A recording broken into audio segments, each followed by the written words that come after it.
مردہ عورتوں سے زنا کرنے والے شخص کا واقعہ۔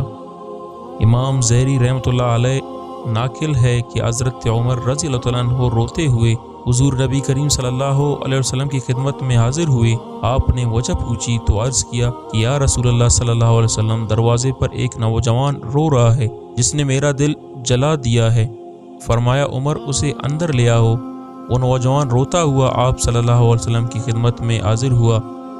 حضور صلی اللہ علیہ وسلم نے اس سے رونے کی وجہ پوچھی۔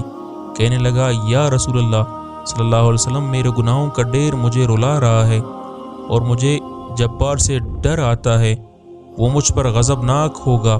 آپ نے فرمایا، نوجوان، کیا تو نے اللہ کے ساتھ کسی کو شریک ٹھہرایا ہے؟ عرض کیا نہیں۔ کیا تو نے کسی جان کو ناحق قتل کیا ہے؟ عرض کیا نہیں۔ آپ نے ارشاد فرمایا کہ اللہ تعالیٰ تیرے گناہوں کو معاف فرما دے گا، اگرچہ 7 آسمانوں